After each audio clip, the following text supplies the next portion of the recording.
Alright, so today we're actually going to talk about one of my least favorite discussions when we talk about catfishing. And that is, of course, wintertime bank catfishing.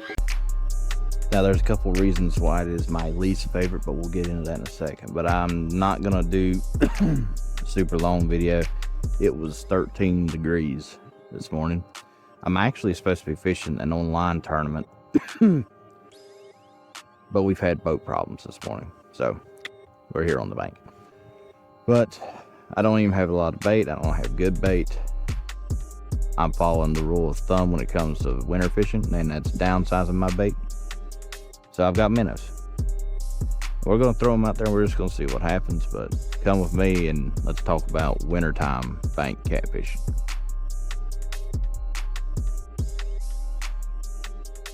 Things first, if you've ever seen me do any of my bank fishing trips, you know that I'm very partial to the takedown rod holders. They don't take up a whole lot of space. You can beat them into the ground, and I trust them more than any other bank rod holder I've ever seen. If you want, I do have a promo code for you. If you use Curse10, it'll save you 10%. Shameless plug there, but I do thoroughly enjoy these things.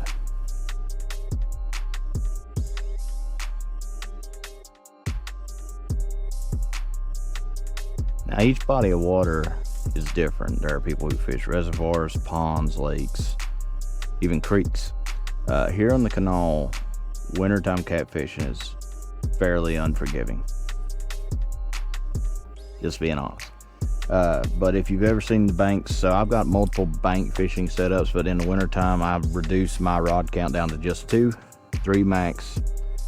And the reason for that is because in wintertime fishing, you're not going to sit there for hours on end waiting for the fish to come to you. You're going to have to move and try to find them. This is my go-to. This is a bag made by, I think the company's name is Red Rock.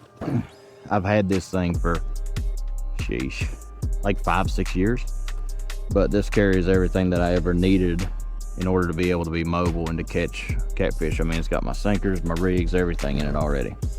It is a thing of beauty and simplicity at its finest. It's wintertime. That means that we gotta downsize a lot of stuff. So you downsize your hook. This is a 6/0 Lola from Minotaur. And we're literally using bass minnows. And I know that might sound stupid, but one, I've caught big fish on minnows. I've seen other people catch big fish on minnows as well. But 2, I didn't want to waste the good bait that I'd caught yesterday. Just being honest. Plus, I can use these for walleye. It's like a multi-purpose bait, you know. We're going super light today, too. So these are medium action rods. These are actually my channel cat rods I use during the bank tournaments. And we're just using 2 ounces of weight. Me knowing where we're at, this is where I launched my kayak a lot. This is where 2 of my biggest fish of my life have came out of. I don't have high expectations.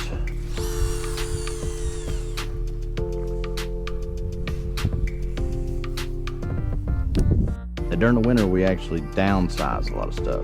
You'll have to forgive me if I sound congested, man. I've been fighting something off for like 3 weeks now. But normally, I run anywhere between a 7 to a 10/0 hook. In this particular example, that out there's a 6/0. This is a 2/0 circle. And the only reason that we're running these smaller hooks is because at this point, this time of year at least, I'm willing to take whatever is willing to bite. It's not just catfish. Plus, you know, minnows are really, really small bait. But, just like before, all I'm doing is no knot snail through the front, out through the back.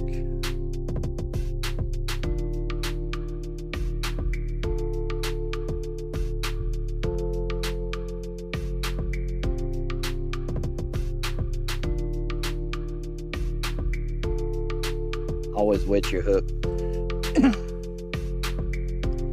Give it a little bit of, I guess, looby dooby. That was awkward. Oh well. Anyway, then on the other end, you got your swivel. Go ahead and tie a polymer knot on that end. Push that tag in through.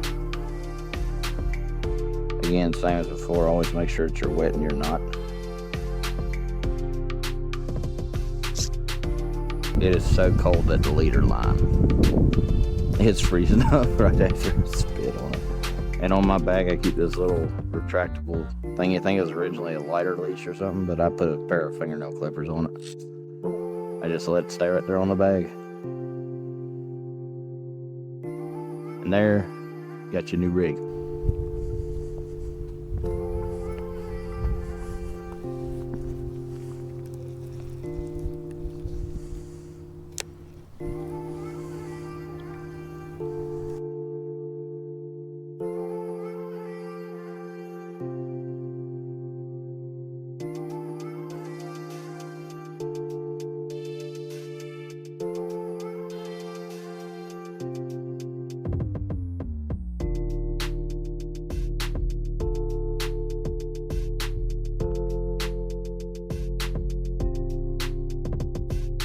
Let's talk a little bit about why bank fishing for catfish in the winter, at least here on the canal, is not my favorite thing to do. During the summer, catfish are on the move. You know, they hunt, they move around a lot more. And like this place that I'm at, this is a boat launch that I normally launch my yak out of. And this pool is the pool that I normally like to fish.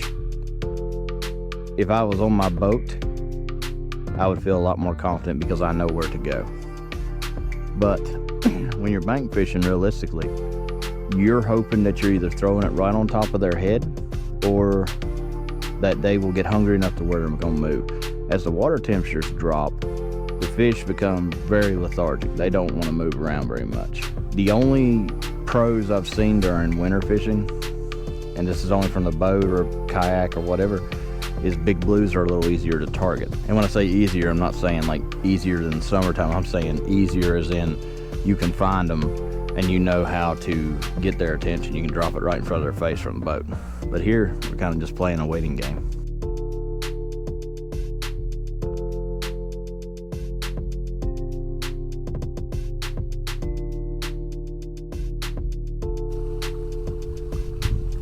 I've got a couple different variations of bank fishing set up, and I'll do a really detailed video on that one day. But for today, my go-to is this red rock bag. I store all of my lead, hooks, swivels, sinker slides, all that stuff in this heart box. I think this is like 13 bucks from Walmart. This thing is tough as nails, man. Most of the times you try and store sinkers in something like a Plano box, it busts out the little panels. This has never failed me. Y'all already know that my biggest hack, if you will, for y'all, Zebco Omniflex 50 pound. That's my leader line. That is my go-to leader line, $2 for a spool. Tough as nails, works great as a leader. I wouldn't use it for anything else though. In my bag, first of all, we'll go on the outside. I keep a bait towel here, especially in the winter because your hands are gonna get cold and slimy. Inside the bag, there's my weight box. I've got a dead below to drive in my takedown rod holders. This little bait binder, again, Walmart find like $6. And all I keep in it, extra cables for the GoPro and for the phone. And I keep a bunch of pre-tides in here. I hardly ever use the pre-tides just because it's, I don't know, I tie them when I'm bored. And then when I'm on the bank, I normally just end up tying a new one. Just the way I'm wired, I guess. You always gotta have scale with you. The top pouch here is full of my foam floats, and I prefer the ones that have the slit in them. That way I can take them on and off of the rig. Normally in this pouch here is my black lights for night fishing, but we're not gonna be out at night, so I took them out. Now in this pouch here, this is where all my camera equipment, all that kind of stuff stays, and my tarp kit. I'm not gonna pull the tarp kit out because it would be a pain, but I also keep all of my fancy tools for cutting up bait And these are all the Ugly Stick brand. I actually just recently got these. These got my attention mainly because I use this for deboning deer during hunting season. Really good knife. And you always want to set a shears, because if you can just cut your bait up, it's easier than cutting it with a knife sometimes. Got my little nail clippers on that retractable lanyard. And this is my OG bait knife. This is a Calamus Titan or something like that. That thing holds an edge like nothing else I've ever seen. That is a fantastic bait knife. It stays right here on the side of my bag. Inside of the main compartment, this is where the dead blow, the weights, the rigging bag, all that stuff is. I always keep a cutting board with me, because sometimes I might be fishing from the bank in a public spot and I don't want to dirty it up with blood and guts and stuff like that. This bag I can grab and I can go on the boat with it. I can go to the bank.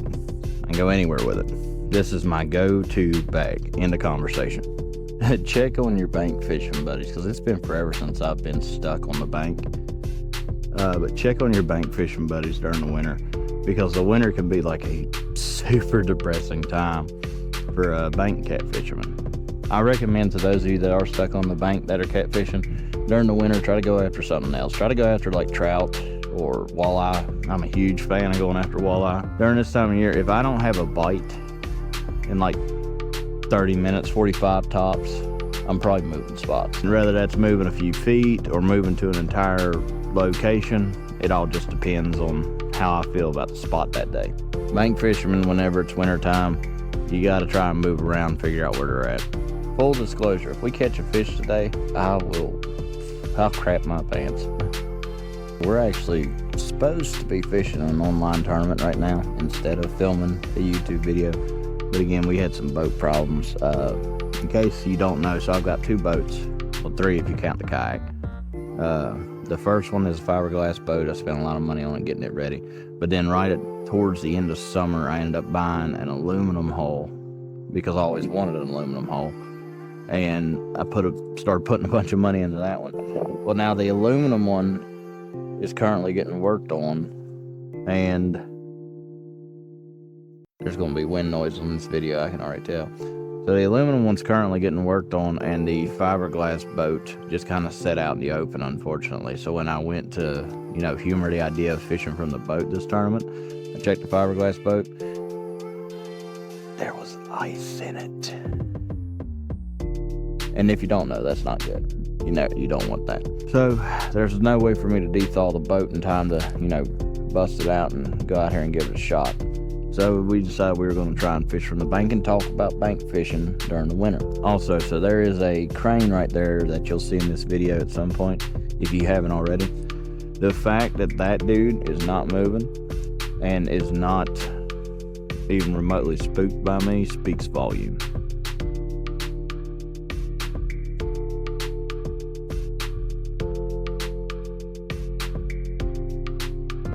We may end up, unfortunately, just counting this as a wash if we can't pull something out of our hat here in a little bit. And I hate posting skunk videos, but I mean, what are you gonna do? Some content's better than no content. At least that's what my brother keeps preaching to me. I would dare say my brothers and my dad are probably my 2 biggest fans here on YouTube. And I can't say how much I appreciate them enough. While we're waiting, might as well go ahead and get the old walleye rod rigged up. Really quick, unrelated, there'll be videos on this later on. My walleye setup for this coming year is going to be this Ugly Stick carbon. I found this thing in a bargain bin and felt it in my hand, loved the way it felt. Huge fan of Ugly Stick. It used to be all I ran for catfish rods way back in the day. Just caught me a tree fish. See how good I am.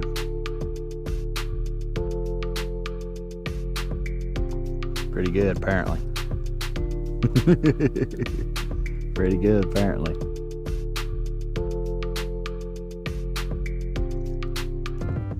That's how you know it's wintertime fishing. You start setting the hook on anything, including bark. Any kind of residual resistance, anything you feel that could potentially be a fish, you just instantly set the hook on it. See, at this point, I'm kind of wishing I would have just put the yak in the water, because I've got hoodie with thick shirt on under, and I've got insulated breeches. I'm pretty comfortable. I probably could have managed on the yak today. My parents would have been worried sick the whole time, but I would have had fun. You got the train running across the river. When I'm night fishing, man, that's the only constant, is that train's gonna be running up and down all night.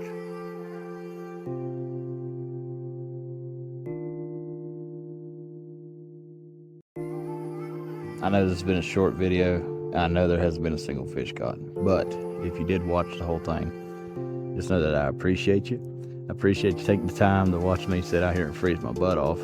I said, still got ice on the riverbanks. I'm gonna pack up, edit this video, and then hopefully the fishing picks up. We'll get some more content pumped out here soon. We'll see y'all on the next one. Stay bent, y'all.